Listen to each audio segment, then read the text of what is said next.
Hello everyone, welcome back to my channel geomatics engineering. और आज के लेक्चर में हम रिमोट सेंसिंग से रिलेटेड कुछ इंपॉर्टेंट एमसीक्यूज को डिस्कस करेंगे। तो शुरू करते हैं।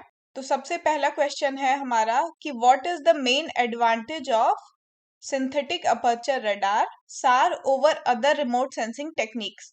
तो इसके लिए आपको यहाँ पे तीन ऑप्शन दिए गए हैं। पहला है SAR can provide images of the Earth's surface even in the absence of sunlight. SAR has higher spatial resolution compared to optical remote sensing. SAR can penetrate through clouds and vegetation. तो इसका जो correct answer है सी है कि SAR can penetrate through clouds and vegetation. तो synthetic aperture radar जो है ये एक माइक्रोवेव डेटा है और इसकी एक इम्पॉर्टेंस ये है कि ये जो है क्लाउड्स के थ्रू भी पेनेट्रेट कर सकता है। क्लाउडी सीजन में, मॉनसून सीजन में भी आप इसके थ्रू मैपिंग कर सकते हैं इजीली। इसके बाद अगला क्वेश्चन है कि what is the main difference between single and multi spectral remote sensing. तो इसके लिए भी यहाँ पे तीन ऑप्शंस दिए गए हैं, जिसमें है कि सिंगल स्पेक्ट्रल रिमोट सेंसिंग जो है प्रोवाइड कराती है एक सिंगल वेवलेंथ रेंज को, और multi spectral remote sensing provide कराती है मल्टीपल वेवलेंथ रेंज को। दूसरा ऑप्शन है कि मल्टी स्पेक्ट्रल रिमोट सेंसिंग जो हायर रिजोल्यूशन इमेजेस प्रोवाइड कराती है सिंगल स्पेक्ट्रल के कंपैरिजन में। तीसरा ऑप्शन है हमारा कि सिंगल स्पेक्ट्रल रिमोट सेंसिंग जो है लेस एक्सपेंसिव होती है मल्टी स्पेक्ट्रल रिमोट सेंसिंग से। तो इसका जो करेक्ट आंसर है वो है ए, कि सिंगल स्पेक्ट्रल रिमोट सेंसिंग जो है वो सिंगल वेवलेंथ रेंज में प्रोवाइड कराती है इंफॉर्मेशन, और मल्टी स्पेक्ट्रल जो है मल्टीपल वेवलेंथ रेंज में इंफॉर्मेशन प्रोवाइड कराती है। इसके बाद जो अगला क्वेश्चन है कि what is the main advantage of lidar over other remote sensing techniques. Lidar की जो है मेन एडवांटेज क्या है। तो यहाँ पे भी तीन ऑप्शन है आपके पास। पहला तो है कि लिडार आपको हाई रेजोल्यूशन इंफॉर्मेशन प्रोवाइड कराता है elevation of the earth surface की। दूसरा है कि लिडार जो है क्लाउड और वेजिटेशन के थ्रू भी पेनिट्रेट कर सकता है।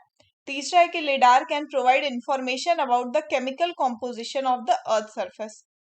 तो इसका जो करेक्ट आंसर है वो है ए, कि लिडार जो है ये हाई रेजोल्यूशन इंफॉर्मेशन देता है किसके बारे में, अर्थ की जो एलिवेशन सरफेस है उसके बारे में। इसके बाद अगला क्वेश्चन है कि what is the main difference between panchromatic and multi spectral remote sensing data. Panchromatic आप सबको पता है ग्रे स्केल की इमेज होती है, और मल्टी स्पेक्ट्रल में जो है रेड, ग्रीन, ब्लू ऐसे बैंड्स का जो डिफरेंट वेवलेंथ की बैंड्स होती है उनका कॉम्बिनेशन से मल्टी स्पेक्ट्रल बनता है। तो ये दोनों में मेन डिफरेंस क्या है, इसके लिए यहाँ पे तीन ऑप्शंस दिए हुए हैं, जिसमें है कि पैनक्रोमैटिक रिमोट सेंसिंग जो है आपको सिंगल वेवलेंथ रेंज का डेटा प्रोवाइड कराता है, और मल्टी स्पेक्ट्रल रिमोट सेंसिंग जो है मल्टीपल वेवलेंथ रेंज का डेटा प्रोवाइड कराता है। दूसरा ऑप्शन है कि पैनक्रोमैटिक रिमोट सेंसिंग डेटा जो इसकी स्पेशियल रिजोल्यूशन हायर होती है मल्टी स्पेक्ट्रल के मुकाबले में। और तीसरा ऑप्शन है कि multi spectral remote sensing data की जो है हायर स्पेक्ट्रल रिजोल्यूशन होती है compare to panchromatic remote sensing data.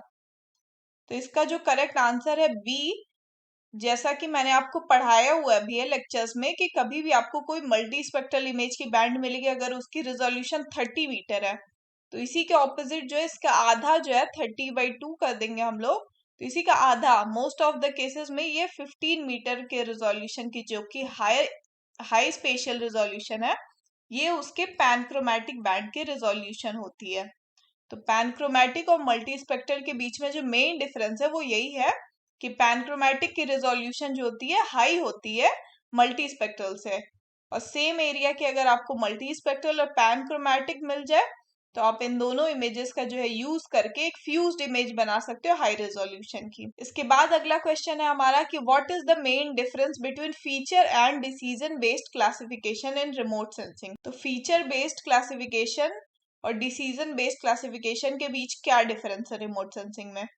तो इसके लिए यहाँ पे तीन ऑप्शंस दिए हुए हैं। Feature based classification is based on the statistical properties of image pixel, while decision based classification is based on prior knowledge of the study area। और दूसरा है कि feature based classification is faster than decision based classification, और तीसरा है कि decision based classification provides more accurate results compare to feature based classification. तो इसका जो करेक्ट आंसर है वो है ए, क्योंकि फीचर बेस्ड क्लासिफिकेशन में जो है इमेज की स्टैटिस्टिकल प्रॉपर्टीज, सही बात है यहाँ पे एक तरह से हम अनसुपरवाइज्ड और सुपरवाइज्ड की बात कर रहे हैं। अनसुपरवाइज्ड में क्या होता है कि सिमिलर टाइप के जो भी पिक्सल इंफॉर्मेशन दिखती है उसको हम एक क्लास में क्लासिफाई कर देते हैं, पर डिसीजन बेस्ड में क्या होता है, वो सुपरवाइज्ड में हम अप्लाई करते हैं। हमें पता होता है कि रेड वाले जो पिक्सल्स है सारे फॉरेस्ट को रिप्रेजेंट कर रहा है, ब्लैक या डीप ब्लू वाले जो है वो वाटर बॉडी को रिप्रेजेंट कर रहा है। तो उसमें क्या होता है, हमें स्टडी एरिया के बारे में पहले से नॉलेज होती है, हमें विजुअल इमेज इंटरप्रिटेशन के बारे में पता होता है पहले से। तो जहाँ पे डिसीजन बेस्ड क्लासिफिकेशन आती है वहां पे आपको स्टडी एरिया के बारे में पहले से पता होना चाहिए। और फीचर बेस्ड में क्या होता है, इमेज पिक्सल्स पे के स्टैटिस्टिकल प्रॉपर्टीज पे जो है फीचर बेस्ड क्लासिफिकेशन रन हो जाता है। इसके बाद अगला क्वेश्चन है कि what is the electromagnetic spectrum. Electromagnetic spectrum क्या है, यहाँ पे तीन ऑप्शंस दिए हुए हैं। पहला तो है कि अ range of all possible frequencies of electromagnetic radiation, और दूसरा है कि अ range of all possible wavelength of electromagnetic radiation, और तीसरा है बोथ ए एंड बी। तो इसका जो करेक्ट आंसर है वो है C, both and A and B, क्योंकि इलेक्ट्रोमैग्नेटिक रेडिएशन में जो है हर तरह के पॉसिबल वेवलेंथ्स और हर तरह की पॉसिबल फ्रीक्वेंसीज दोनों ही अवेलेबल होती हैं। इसके बाद अगला क्वेश्चन है कि which part of the electromagnetic spectrum has the longest wavelength. Longest wavelength इन तीन जो यहाँ पे रेंजेस दी हुई है वेवलेंथ की, इन तीनों में से जो है सबसे ज्यादा लॉन्गेस्ट वेवलेंथ किसकी है। तो इसका जो करेक्ट आंसर है सी, रेडियो वेव्स की, क्योंकि हमने जैसा पढ़ा हुआ है GXUVIMR, इसमें जो है इधर से गामा से रेडियो की तरफ जाएंगे तो आपकी जो है वेवलेंथ जो है इंक्रीज होगी और फ्रीक्वेंसी जो है डिक्रीज होगी। तो सबसे ज्यादा हाईएस्ट वेवलेंथ किसकी हो जाएगी, रेडियो वेव्स की। इसी के ऑपोजिट जो है दूसरा क्वेश्चन है हमारा कि which part of the electromagnetic spectrum has the highest frequency, अब किसकी होती है, गामा की, एक्स की, या रेडियो वेव्स की। तो अभी हमने पढ़ा है जैसा कि GXUVIMR, इसमें सबसे ज्यादा फ्रीक्वेंसी जो है गामा की होती है और सबसे ज्यादा हाई लॉन्गेस्ट वेवलेंथ रेडियो की। इसके बाद अगला क्वेश्चन है कि what is the main application of ultra violet radiation in remote sensing. UV radiation का मेन एप्लीकेशन क्या होता है रिमोट सेंसिंग में। तो यहाँ पे तीन ऑप्शंस दिए हुए हैं। पहला है कि to study the structure and composition of atmosphere, to study the vegetation cover and health of crops, to study the mineral composition of the earth surface. तो इसका जो करेक्ट आंसर है वो है B, to study the vegetation cover and health of crops. तो ultra violet radiation का जो main application है वो वेजिटेशन कवर और क्रॉप हेल्थ के स्टडी के लिए यूज किया जाता है। इसके बाद जो अगला क्वेश्चन है वो ये है कि what is a spectral signature in remote sensing. Remote sensing में स्पेक्ट्रल सिग्नेचर जो है क्या रिप्रेजेंट करता है। तो इसका जो करेक्ट ऑप्शन है वो है ए, the unique pattern of electromagnetic radiation absorbed, reflected और emitted by a target। जो इनकमिंग हमारी इलेक्ट्रोमैग्नेटिक रेडिएशन है वो किसी सरफेस से जो है अब्जॉर्व हो रही है, रिफ्लेक्ट हो जा रही है, या बाद में जो है एमिट हो रही है। तो इन तीनों अब्जॉर्ब्ड, रिफ्लेक्टेड और एमिटेड एनर्जी के बेस पे ही जो है स्पेक्ट्रल सिग्नेचर का यूनिक पैटर्न बनता है, जो कि हर एक फीचर के लिए अलग अलग होता है। वेजिटेशन के लिए अलग होगा, वाटर बॉडी के लिए अलग होगा, सॉइल के लिए कुछ अलग होगा। तो उसके बेसिस पे जो है आप इजीली फीचर्स को आइडेंटिफाई भी कर सकते हो उनके स्पेक्ट्रल सिग्नेचर के बेसिस पे। इसके बाद अगला क्वेश्चन है कि what is the main advantage of using spectral signature information in remote sensing. Remote sensing में जो मेन एडवांटेज क्या है स्पेक्ट्रल सिग्नेचर यूज करने का।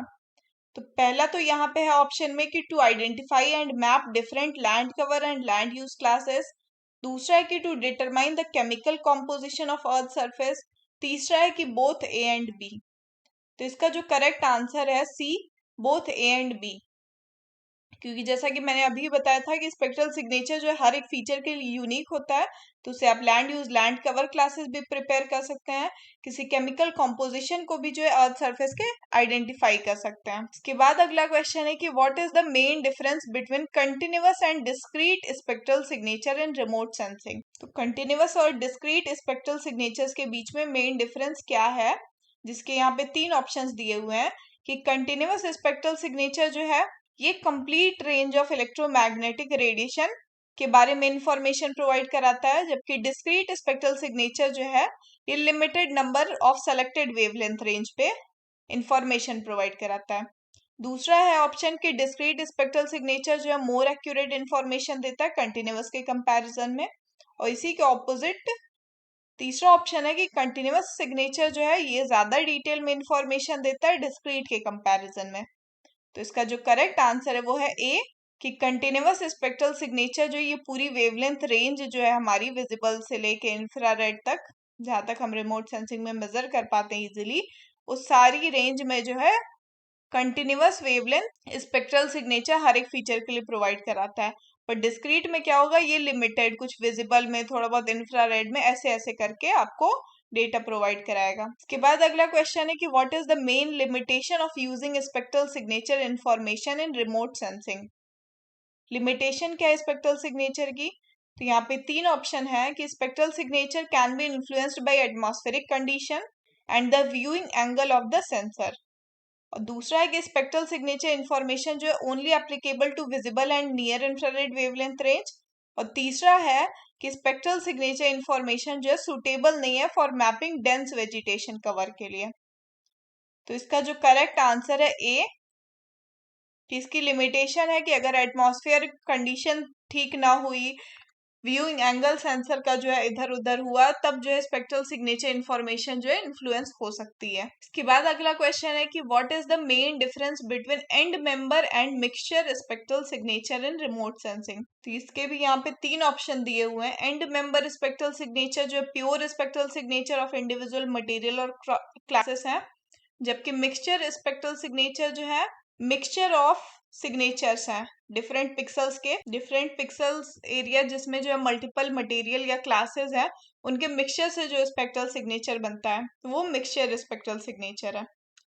दूसरा ऑप्शन है कि मिक्सचर स्पेक्ट्रल सिग्नेचर जो है ये ज्यादा एक्यूरेट है एंड मेंबर के कंपैरिजन में, और तीसरा ऑप्शन है कि एंड मेंबर सिग्नेचर जो है वो इजियर है इंटरप्रेट करने के लिए मिक्सचर स्पेक्ट्रल सिग्नेचर से। तो इसका जो करेक्ट आंसर है वो है ए, एंड मेंबर स्पेक्ट्रल सिग्नेचर जो है प्योर स्पेक्ट्रल सिग्नेचर्स होते हैं, जबकि मिक्सचर स्पेक्ट्रल सिग्नेचर जो होते हैं बहुत सारे मल्टीपल मटेरियल या क्लासेस के कॉम्बिनेशन वाले जो पिक्सल हैं उनके स्पेक्ट्रल सिग्नेचर्स होते हैं।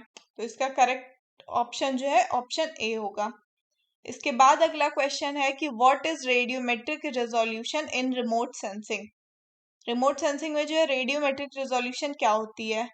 यहाँ पे तीन ऑप्शंस दिए हुए हैं। पहला तो है the ability of a sensor to detect and distinguish between small differences in the intensity of electromagnetic radiation.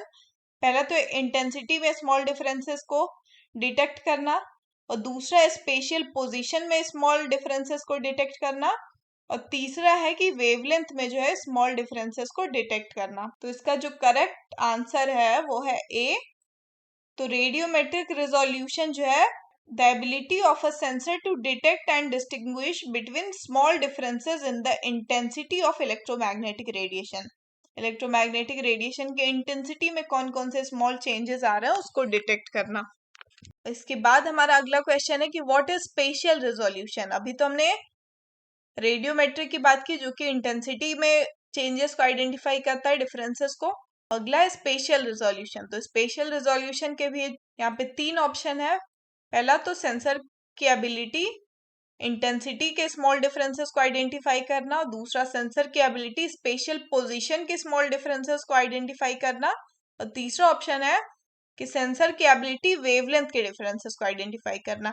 तो हम स्पेशल रिजोल्यूशन की बात कर रहे हैं, तो इसका करेक्ट आंसर जो होगा बी, कि the ability of a sensor to detect and distinguish between small differences in the spatial position of electromagnetic radiation. वहीं अगर यहाँ पे हम स्पेक्ट्रल रिजोल्यूशन की बात करते, जैसे कि हमारा अगला क्वेश्चन ये इससे रिलेटेड कि व्हाट इज स्पेक्ट्रल रिजोल्यूशन, तो यहाँ पे जो है हमारा आंसर वेवलेंथ हो जाता।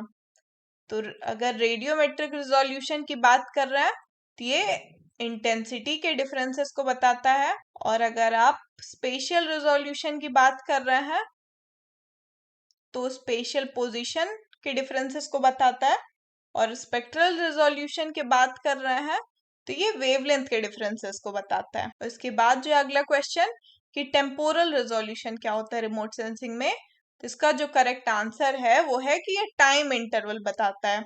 दो कॉन्जिक्यूटिव ऑब्जर्वेशंस के बीच का जो है टाइम इंटरवल कितना है, टेम्पोरल रेजोल्यूशन उसी के बारे में बताता है।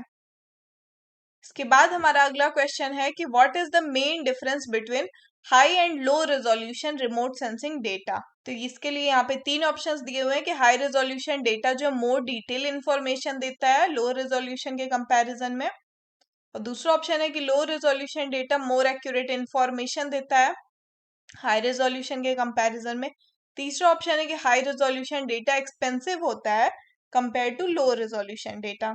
तो इसका जो सही आंसर है, इसका आंसर आप सबको ही पता होगा, इसका सही आंसर है ए कि हाई रेजोल्यूशन डेटा में जो है हमें ज्यादा डिटेल्ड इंफॉर्मेशन मिलती है compare to low resolution data. इसके बाद अगला क्वेश्चन है कि what type of remote sensing platform carries most of the earth observing sensors. जितने भी अर्थ ऑब्जर्विंग सेंसर्स हैं जैसे कि लैंडसैट, सेंटिनल, ये सारे सेंसर्स जो हैं कौन से रिमोट सेंसिंग प्लेटफॉर्म में कैरी होते हैं। तो इसका जो सही आंसर है वो है ए सैटेलाइट, क्योंकि सैटेलाइट्स में ही जो है ये सारे अर्थ ऑब्जर्विंग सेंसर्स कैरी होते हैं। बाकी अदर प्लेटफॉर्म्स भी हैं इमेजिंग करने के लिए, रिमोट सेंसिंग के लिए अदर प्लेटफॉर्म्स जिनका यूज किया जाता है एयरक्राफ्ट के थ्रू। बहुत पहले के टाइम में बलून्स का यूज किया जाता था, आजकल तो यूएवी और ड्रोन का ज्यादा इस्तेमाल होता है रिमोट सेंसिंग ऑब्जर्वेशंस के लिए, किसी छोटे एरिया की मैपिंग करनी हो आपको तो, और इंस्टेंट कहीं पे डिजास्टर इफेक्ट देखना हो तो उसके लिए जो है इन सारे डेटा जो कि एयर बेस्ड है, एयरप्लेन हो गया, ड्रोन हो गया आपका, उनका यूज किया जाता है। इसके बाद अगला क्वेश्चन है कि what type of sensor is use to measure the reflected light in remote sensing. तो रिमोट सेंसिंग में जो है रिफ्लेक्टेड लाइट को मेजर करने के लिए किस सेंसर का यूज किया जाता है। तो यहाँ पे 4 ऑप्शंस दिए गए हैं, thermal sensor, optical sensor, radar sensor, ultrasonic sensor. ये बहुत इजी सा सवाल है पर इसमें भी लोग कंफ्यूज हो जाएंगे। तो इसका जो सही आंसर है ऑप्टिकल सेंसर है, क्योंकि रिमोट सेंसिंग जो है इसमें हमने बहुत पहले ही जब रिमोट सेंसिंग की डेफिनेशन पढ़े थे तभी पढ़ा था हमने, रिमोट सेंसिंग के जो थ्रू जो है रिफ्लेक्टेड लाइट या फिर एमिटेड लाइट जो है यही जो है रिमोट सेंसिंग के थ्रू हम लोग स्टडी करते हैं, और इसको जो हम ऑप्टिकल सेंसर के थ्रू स्टडी करते हैं। और जब यही एमिटेड आ जाता है तो एमिटेड वाले केस में हम ज्यादातर थर्मल सेंसर्स का यूज करते हैं, पर यहाँ रिफ्लेक्टेड लाइट की बात हो रही है तो ऑप्टिकल सेंसर होगा इसका करेक्ट आंसर। इसके बाद अगला क्वेश्चन है कि which type of remote sensing data is useful for studying soil moisture and ocean current. Soil moisture and ocean currents को स्टडी करने के लिए कौन सा रिमोट सेंसिंग डेटा जो है यूजफुल होगा। तो यहाँ 4 ऑप्शन है, थर्मल, ऑप्टिकल, रडार और अल्ट्रासोनिक।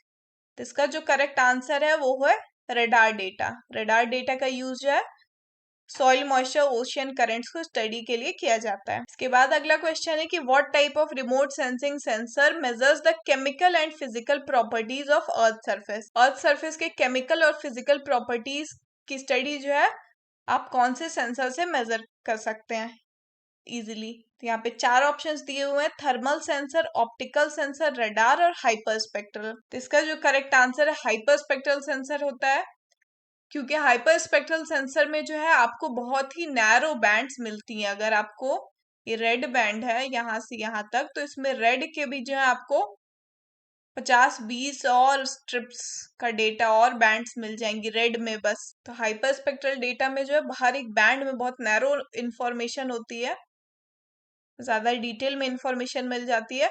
तो फिजिकल और केमिकल प्रॉपर्टीज को जो इजीली हाइपर स्पेक्ट्रल डेटा से स्टडी किया जा सकता है। इसके बाद अगला क्वेश्चन है कि which type of remote sensing data is most suitable for identifying small object and details on the earth surface. Earth surface पे कोई स्मॉल ऑब्जेक्ट आइडेंटिफाई करना है डिटेल में, तो उसके लिए कौन सा डेटा बेस्ट होगा इन 4 ऑप्शंस में से। तो पहला है पैनक्रोमैटिक, मल्टी स्पेक्ट्रल और हाइपर स्पेक्ट्रल और थर्मल डेटा। तो हमें स्मॉल ऑब्जेक्ट्स की स्टडी करनी है, मतलब कि हमें हाई रेजोल्यूशन की जरूरत होगी। तो हाई रेजोल्यूशन हमें कहाँ मिलेगा, पैनक्रोमैटिक डेटा में, क्योंकि पैनक्रोमैटिक जो है मल्टी स्पेक्ट्रल से भी हाई रेजोल्यूशन का होता है और फीचर आइडेंटिफाई करने आपको इजीली, तो पैनक्रोमैटिक डेटा का यूज कर सकते हैं आप। इसका जो करेक्ट आंसर है वो है पैनक्रोमैटिक डेटा। इसके बाद अगला क्वेश्चन है कि what type of remote sensing data is most suitable for identifying the different types of materials and vegetation in the image. Different type of material और वेजिटेशन जो है इमेज में आप कैसे आइडेंटिफाई कर सकते हो, कौन से डेटा की हेल्प से इजीली? तो यहाँ पे 4 ऑप्शन है, पैनक्रोमैटिक, मल्टी स्पेक्ट्रल, हाइपर स्पेक्ट्रल और थर्मल डेटा। इसका जो सही आंसर होगा मल्टी स्पेक्ट्रल डेटा होगा, क्योंकि वेजिटेशन आइडेंटिफाई करने के लिए हम ज्यादातर इंडाइसिस का यूज करते हैं, और इंडाइसिस का यूज करेंगे हम तो हमें जो है 2 बैंड की जरूरत पड़ेगी, बैंड रेशनिंग करनी पड़ेगी हमें। तो उसके लिए जो है multi spectral data most suitable data है। तो इसका करेक्ट आंसर जो है मल्टी स्पेक्ट्रल डेटा हो जाएगा। इसके बाद अगला क्वेश्चन है कि what is microwave remote sensing used for? तो यहाँ पे 3 ऑप्शंस दिए हुए हैं, measuring visible light radiation, measuring microwave radiation emitted by the earth surface and atmosphere, और तीसरा है कि मेजरिंग अल्ट्रावायलेट रेडिएशन। तो माइक्रोवेव रिमोट सेंसिंग की बात कर रहे हैं, तो इसका करेक्ट आंसर भी जो हो जाएगा मेजरिंग माइक्रोवेव रेडिएशन, जो कि एमिट होती है अर्थ सरफेस से microwave radiation. Microwave remote sensing में उसी की स्टडी की जाती है। इसके बाद अगला क्वेश्चन है कि what type of radiation is used in thermal remote sensing? Thermal remote sensing में कौन सी रेडिएशन यूज होती है स्टडी के लिए? तो यहाँ पे 4 ऑप्शंस दिए हुए हैं, visible light, UV radiation, infrared radiation, X ray. तो इसका जो करेक्ट आंसर है वो है इंफ्रारेड रेडिएशन, क्योंकि इंफ्रारेड रेडिएशन ही जो है थर्मल रिमोट सेंसिंग में यूज की जाती है। इसके बाद अगला क्वेश्चन है कि what are the limitations of thermal remote sensing? तो इसकी लिमिटेशन जो है यहाँ पे 4 ऑप्शंस है कि it requires clear sky, it is limited to measuring temperature, it is only useful during the day, it requires a specialized and expensive sensor। इसका जो करेक्ट आंसर है वो है it requires clear sky.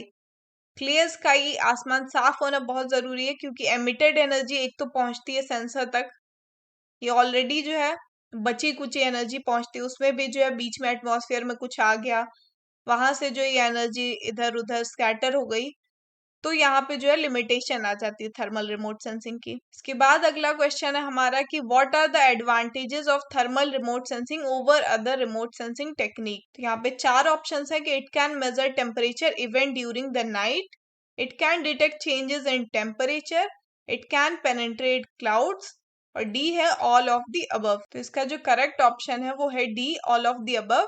Night में भी temperature measure कर सकता है, टेम्परेचर में चेंज आइडेंटिफाई कर सकता है, क्लाउड को पेनिट्रेट कर सकता है। बस इसमें एक चीज ध्यान रखनी है कि ये क्लाउड को पेनिट्रेट तो कर सकता है, पर अगर बहुत थिक क्लाउड की लेयर है तो वहां पे जो है ये पेनिट्रेट नहीं कर सकता है, और वहीं पे जो है इसकी लिमिटेशन ये वाली जो है आ जाती है कि इट रिक्वायर्स क्लियर स्काईज। के बाद अगला क्वेश्चन है कि what is the most common method use to correct atmospheric interference in thermal remote sensing? Thermal remote sensing में कोई एटमॉस्फेरिक इंटरफेरेंस आ जाती है तो उसके करेक्शन के लिए जो है कौन सा मेथड यूज किया जाता है? तो यहाँ पे 4 ऑप्शंस हैं, emissivity correction, radiometric correction, atmospherically corrected reflectance, none of the above. तो इसका जो करेक्ट ऑप्शन है एमिसिविटी करेक्शन है। एमिसिविटी करेक्शन किस लिए? क्योंकि पहला तो इसके नाम से हम जज कर सकते हैं, अगर एग्जाम में आपको नहीं आ रहा है, कि हमें एमिटेड एनर्जी जो है रिकॉर्ड करते हैं उसी में करेक्शन होता है, तो इसीलिए एमिसिविटी करेक्शन। और एमिसिविटी करेक्शन जो है ये कॉमन मेथड है एटमॉस्फेरिक इंटरफेरेंस को करेक्ट करने का थर्मल रिमोट सेंसिंग में। बाकी रेडियोमेट्रिक करेक्शन, एटमॉस्फेरिक करेक्शन, इनका भी यूज किया जाता है एटमॉस्फेरिक इंटरफेरेंस के करेक्शन के लिए, और सबसे ज्यादा मोस्ट कॉमनली जो है एमिसिविटी करेक्शन यूज होता है। इसके बाद अगला क्वेश्चन है कि what is the difference between passive and active thermal remote sensing? तो यहाँ पे जो 4 ऑप्शंस हैं कि पैसिव थर्मल रिमोट सेंसिंग जो है रिफ्लेक्टेड थर्मल रेडिएशन मेजर करती है, और एक्टिव थर्मल रिमोट सेंसिंग जो है emitted thermal remote sensing measure करती है। दूसरा ऑप्शन जो है इसी के ऑपोजिट, कि पैसिव जो है ये एमिटेड थर्मल रेडिएशन मेजर करती है और एक्टिव जो है ये रिफ्लेक्टेड। और तीसरा ऑप्शन जो है कि पैसिव रिमोट सेंसिंग जो है एमिटेड रिफ्लेक्टेड दोनों थर्मल रेडिएशन को मेजर करती है, जबकि एक्टिव जो है ये बस एमिटेड को मेजर करती है।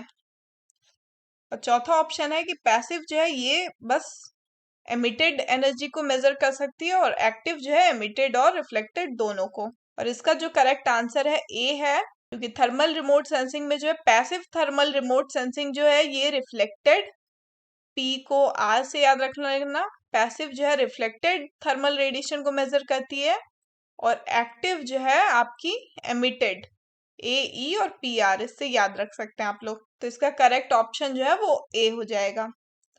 इसके बाद अगला क्वेश्चन है कि what is the main advantage of hyper spectral remote sensing over other remote sensing techniques. Hyper spectral remote sensing की मेन एडवांटेज क्या है? तो यहाँ पे 4 ऑप्शंस दिए, high spatial resolution, high spectral resolution, both high spatial and spectral resolution, neither high spatial और high spectral resolution.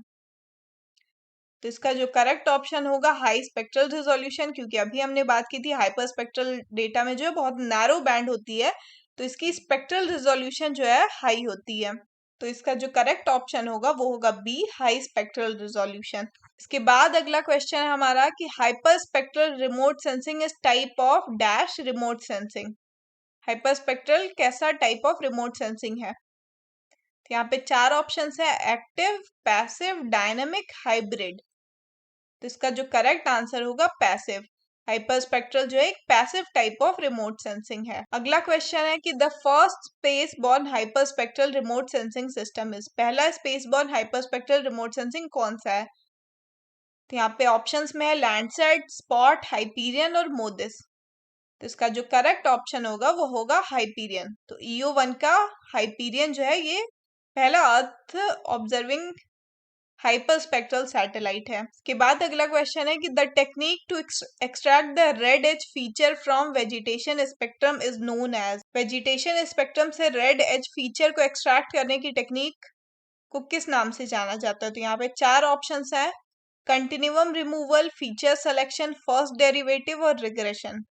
तो इसका जो करेक्ट ऑप्शन होगा फर्स्ट डेरिवेटिव के नाम से जाना जाता है वेजिटेशन स्पेक्ट्रम से रेड एज फीचर को एक्सट्रैक्ट करने की टेक्निक को। तो इसका करेक्ट ऑप्शन हो जाएगा ये थर्ड वाला सी जो है फर्स्ट डेरिवेटिव। इसके बाद अगला क्वेश्चन है कि hyper spectral remote sensing depends on the dash as the source of energy. Hyper spectral remote sensing जो है इमेजेस कैप्चर करने के लिए कौन सी एनर्जी का यूज करती है? सोर्स ऑफ एनर्जी क्या है हाइपर स्पेक्ट्रल रिमोट सेंसिंग का?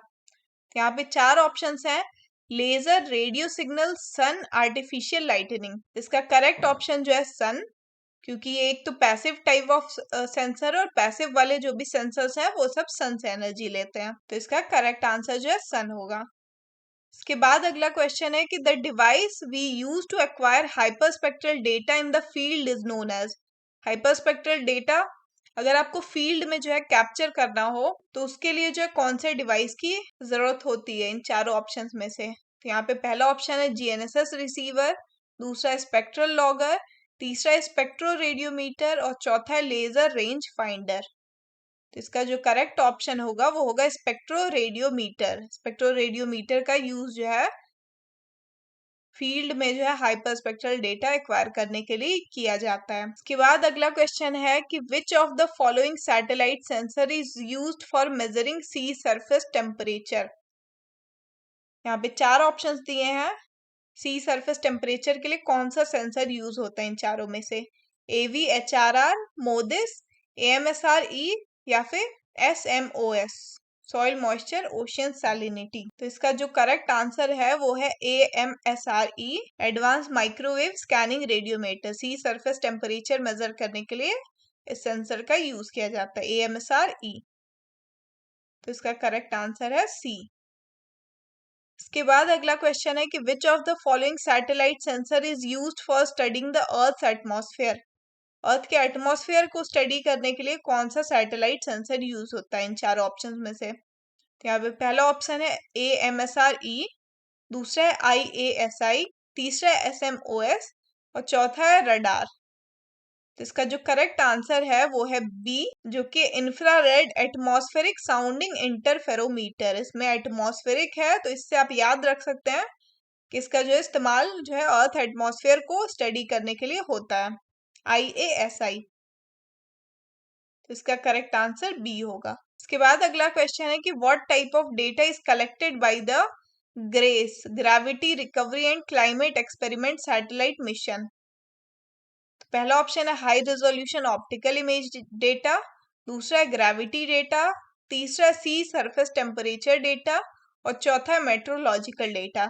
तो जैसा कि इस क्वेश्चन में ग्रेस का फुल फॉर्म लिखा हुआ है कि gravity recovery and climate experiment, तो इसका करेक्ट आंसर भी जो है ग्रेविटी होगा। ग्रेविटी डेटा कलेक्ट करने के लिए जो है ग्रेस सैटेलाइट मिशन लॉन्च हुआ था और इसका काम भी है ग्रेविटी डेटा कलेक्ट करना। तो इसका करेक्ट आंसर है बी, ग्रेविटी डेटा। इसके बाद अगला क्वेश्चन है कि which of the following satellite sensors is used for monitoring vegetation growth.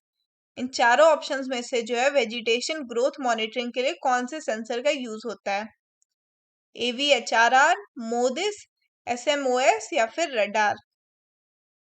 इसका जो करेक्ट आंसर है वो है AVHRR। इसका इस्तेमाल जो है वेजिटेशन ग्रोथ को मॉनिटर करने के लिए किया जाता है। इसके बाद अगला क्वेश्चन है कि which of the following satellite sensor is used for observing ocean colour.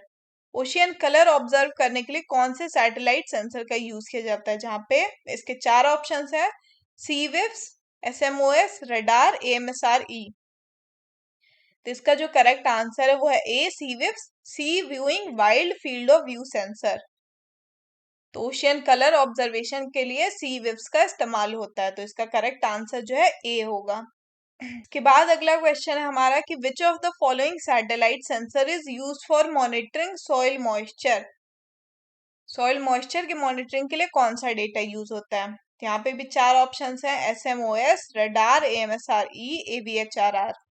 इसका जो करेक्ट आंसर होगा वो होगा SMOS, soil moisture observing satellite. के बाद अगला क्वेश्चन है कि अर्थ की मैग्नेटिक फील्ड को मॉनिटर करने के लिए कौन सा सैटेलाइट सेंसर यूज होता है? तो यहाँ पे चार ऑप्शंस है, रडार, AMSR-E, SMOS और स्वार्म। तो इसका जो करेक्ट आंसर है वो है डी, स्वार्म, जो कि यूरोपियन स्पेस एजेंसी का एक मिशन है जिसके अंदर जो है अर्थ की मैग्नेटिक फील्ड के बारे में स्टडी किया जाता है। तो इसका करेक्ट आंसर डी होगा। इसके बाद अगला क्वेश्चन है कि what is the most widely used GNSS system in the world. सबसे ज्यादा वाइडली यूज होने वाला GNSS सिस्टम कौन सा है वर्ल्ड में? तो इसका आंसर आप सबको ही पता होगा, USA का जो GPS है वो सबसे ज्यादा वाइडली यूज होता है पूरे वर्ल्ड में। इसके बाद अगला क्वेश्चन है कि which of the following GNSS signal is encrypted and require a special receiver for access. इन चारों ऑप्शंस में से कौन सा सिग्नल है जो कि कोई भी एक्सेस नहीं कर सकता, बस उसको एक्सेस करने के लिए जो एक स्पेशल रिसीवर की जरूरत होती है, वो कौन सा सिग्नल है इन चारों ऑप्शंस में से? तो इसका जो सही आंसर है वो है L1PY, जिसको प्रीसीजन कोड के भी नाम से जाना जाता है। इसको एक्सेस करने के लिए जो है बस स्पेशल एक्सेस होती है इसकी, स्पेशल रिसीवर से मिलिट्री पर्पस के लिए बस यूज होता है इसका। इसके बाद अगला क्वेश्चन है कि what is a major drawback of GNSS that affects its accuracy. GNSS की एक्यूरेसी इन चारों ऑप्शंस में से जो है कौन सा ऑप्शन है जो GNSS की एक्यूरेसी को अफेक्ट करता है? तो पहला यहाँ पे आयनोस्फेयर एंड ट्रोपोस्फेयर डिले, दूसरा सोलर फ्लेयर्स, तीसरा है रेन और चौथा है ऑल ऑफ द अबव। तो इसका जो करेक्ट आंसर होगा वो होगा ionosphere and troposphere delay. Ionosphere and troposphere delay की वजह से जो है सिग्नल्स में जो एरर आते हैं वो एक ड्रॉबैक है GNSS की एक्यूरेसी में।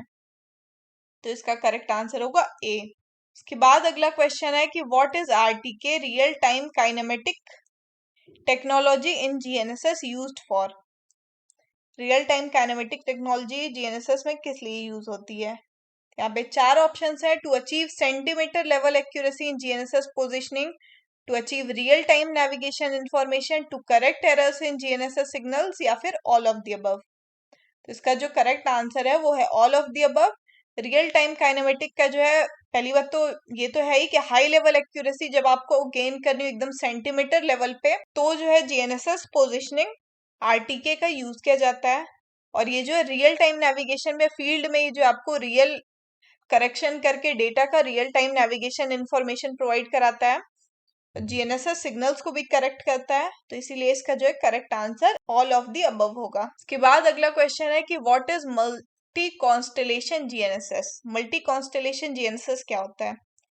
यहाँ पे चार ऑप्शंस हैं, to use of multiple GNSS system simultaneously, to use of single GNSS system with multiple satellites, to use of multiple GNSS signals from the same satellites, to use of multiple ground station to receive GNSS signals।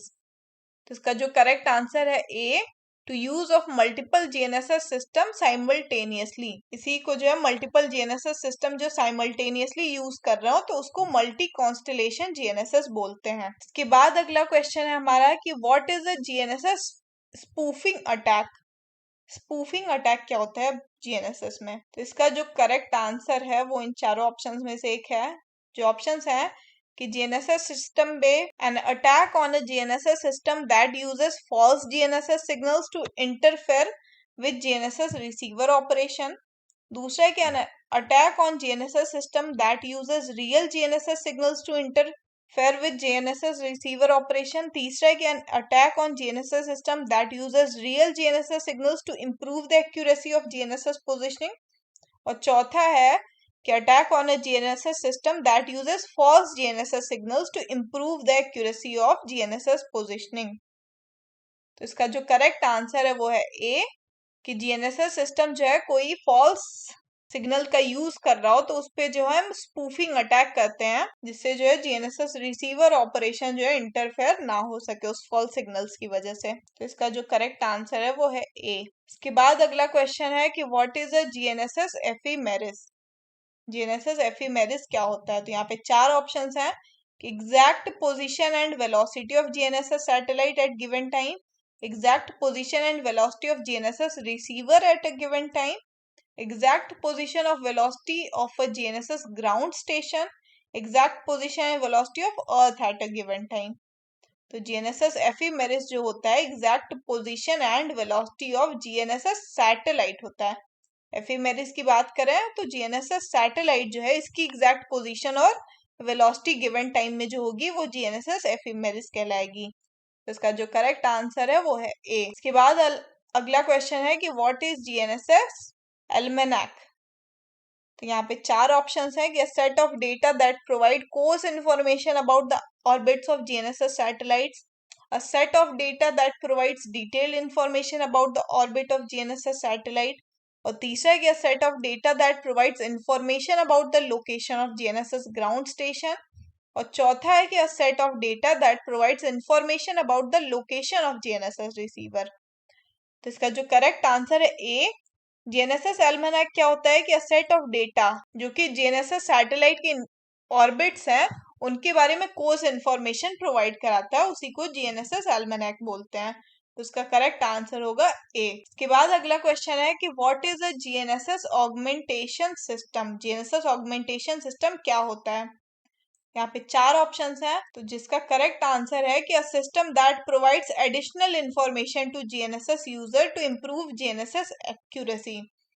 तो GNSS augmentation system का basically यही काम होता है कि GNSS user जो signals receive कर रहे हैं उनको एडिशनल कुछ इन्फॉर्मेशन प्रोवाइड कराए और GNSS की एक्यूरेसी को इम्प्रूव करने का काम करे। तो बेसिकली जो है एक्यूरेसी इम्प्रूव करने में GNSS ऑगमेंटेशन सिस्टम का यूज होता है।